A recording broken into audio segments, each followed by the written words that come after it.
किसी ने सच ही कहा है, बुराई है तो ईश्वर है और ईश्वर की सहायता के बिना बुराई से लड़ना संभव नहीं है। आदमखोर की एक खासियत है, अपने ही जनाजे में शामिल होना उसकी फितरत है।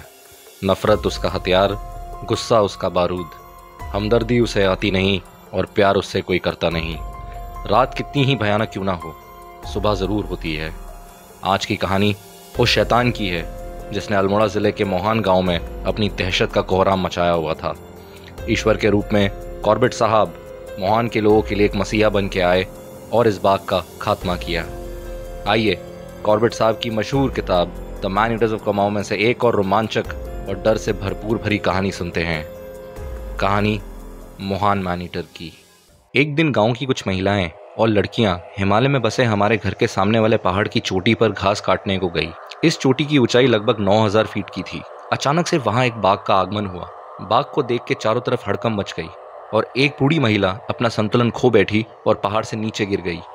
लोगों की आवाज़ों को सुन के बाघ कुछ देर के लिए वहां से गायब हो जाता है। बाघ को आसपास ना पाके गांव की औरतें अपनी घायल दोस्त की तलाश करना शुरू कर देती हैं। तभी उनमें से एक औरत पहाड़ी के ऊपर से झांक कर नीचे की ओर देखती हैं और घायल स्थिति में पहाड़ी से नीचे अपनी दोस्त को एक जगह लेटी हुई पाती हैं। वो सब तुरंत ही नीचे की ओर रवाना हो जाते हैं। बातचीत करने पे वो महिला अपनी सहेलियों को बताती है कि वो बुरी तरह से घायल हो चुकी हैं। देखने पे पता चला कि उनकी पाँव की हड्डी और सीने की कुछ हड्डियां टूट चुकी हैं गिरने की वजह से। उन्हें वहां से तुरंत ले जाने के बारे में चर्चा की जा रही थी और सभी महिलाएं इस बात से सहमत हुई कि ये काम गांव के पुरुषों का है। उन्हें जल्द से जल्द जाके इस घटना के बारे में बताना चाहिए। कोई भी महिला बाघ के डर की वजह से वहां पर रुकना नहीं चाहती थी। उस बूढ़ी महिला ने उनसे हाथ जोड़कर विनती की कि वो उसे अकेला छोड़ के ना जाए। एक 16 साल की लड़की ने बहादुरी दिखाते हुए उस वृद्ध महिला के साथ रुकने का फैसला किया। सारी औरतें गांव की ओर चल पड़ी। लड़की ने अपना रास्ता दाईं ओर नीचे तय किया, जहां एक चट्टान पर उसे पैर जमाने की जगह मिल गई थी। इस डर से कि कहीं वह गिर ना जाए, सैकड़ों फीट नीचे महिला ने लड़की को अपनी जगह पर बिठा दिया और उसे कहा कि वो उसे चट्टान की तरफ अपनी मदद से बिठा दे। और ये मुश्किल और खतरनाक कारनामा लड़की ने सफलतापूर्वक किया। गांव 4 मील दूर था। चट्टान पर बैठे दोनों ने अनुमान लगाया कि कितना समय लगता है गांव पहुंचने में। क्या वे पुरुष दिन के समय गांव में मिलेंगे? जो हमारे साथ हुआ उन्हें समझाने में कितना समय लगेगा बाकी महिलाओं को? और अंत में बचाव दल को आने में कितना समय लगेगा?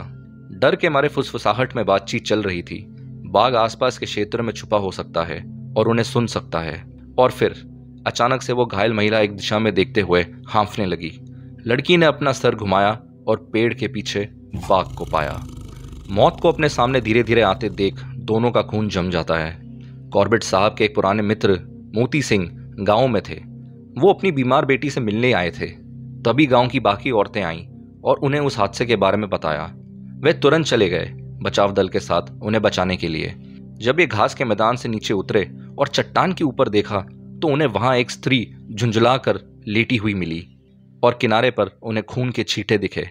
घायल महिला को वापस गांव ले जाया गया और जब उसे होश आया तो उसने अपनी कहानी बताई। मोती सिंह अपने घर से कॉर्बेट साहब के घर को निकल पड़े।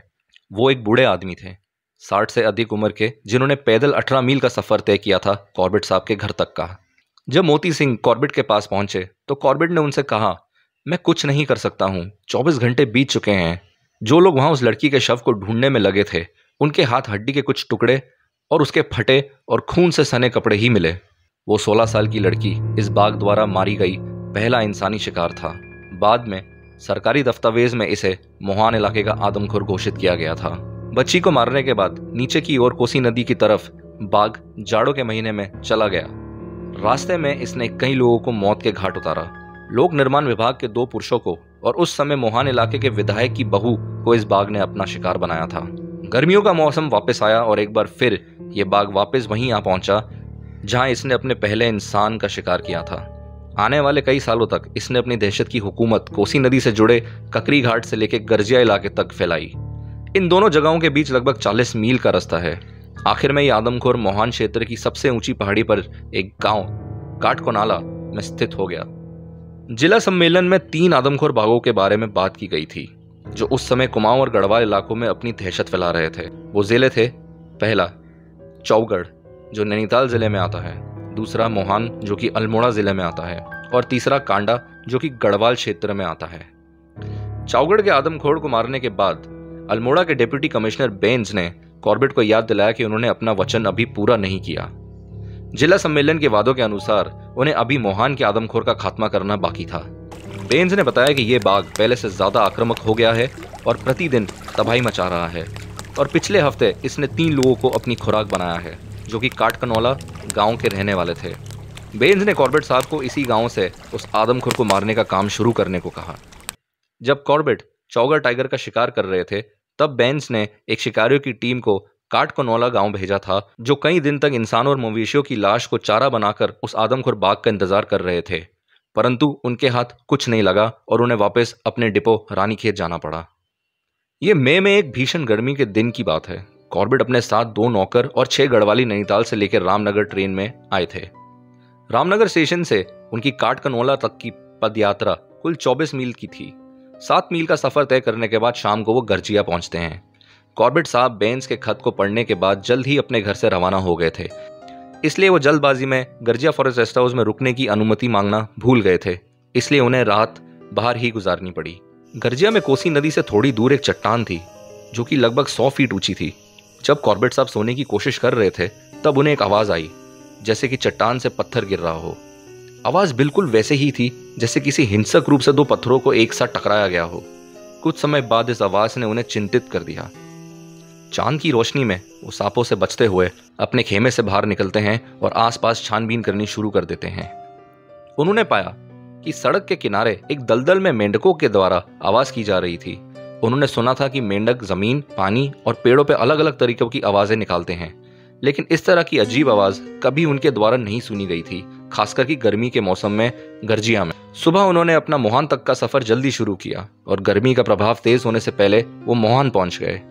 जब तक उनके सेवक उनका और अपना खाना बनाने की तैयारी में जुटे थे, तब तक मोहान फॉरेस्ट बंगलो का चौकीदार, उसके साथ 2 फॉरेस्ट गार्ड्स और मोहान बाजार से आए कुछ लोगों ने आदमखोरी कहानियां सुना के कॉर्बेट साहब को मनोरंजित करा। उन कहानियों में से सबसे ताजी कहानी एक मछुआरे की थी जो कोसी नदी के किनारे मच्छी पकड़ने गया था। एक फॉरेस्ट गार्ड ने अपने आप को एक हीरो बताते हुए बताया कि कैसे वो एक दिन उस मछुआरे के साथ गया था और कैसे उनका सामना उस आदमखोर बाघ से हुआ था, और कैसे उस मछुआरे ने अपनी फिशिंग रॉड फेंक दी और फॉरेस्ट गार्ड के कंधे पे टंगी हुई बंदूक को लेके अपनी जान बचाते हुए वहां से भागा। कॉर्बेट साहब ने उससे बड़ी विनम्रता से पूछा, क्या तुमने पीछे देखा? उसने कहा, नहीं साहब, जब एक आदमखोर आपके पीछे पड़ा हो तो आप कैसे पीछे मुड़ के देख सकते हो? आगे उसने बताया कि वो मछुआरा आगे जाके एक ढलान से एक सोए हुए भालू के ऊपर गिर जाता है और एकदम से बहुत चीखने चिल्लाने की आवाजें आने लग जाती है और सभी उल्टी दिशाओं में भागने लग जाते हैं। इस आनन फानन में मछुआरा वापस जाने का रास्ता भूल जाता है और जंगल में गुम हो जाता है और काफी समय बाद सही रास्ता ढूंढ के बंगले पे पहुंचता है। फॉरेस्ट गार्ड उससे काफी नाराज था कि वो उसे छोड़कर उसकी राइफल लेके भाग गया था और उसे अकेले ही उस आदमखोर बाघ और उस भालू का सामना करना पड़ा था।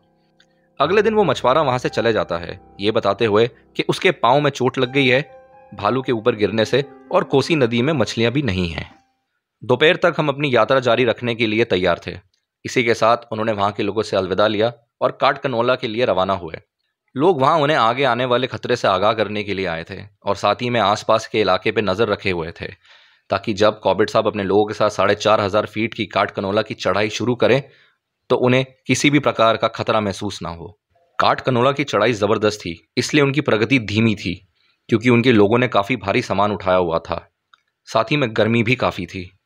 कॉर्बेट को बताया गया था कि ऊपर के गांव में कुछ दिनों से चीजों की कटाई को लेकर काफी मारामारी चल रही थी, इसलिए वो अपने साथ सब कुछ लेके गए ताकि उन्हें ऊपर किसी भी चीज की परेशानी ना हो।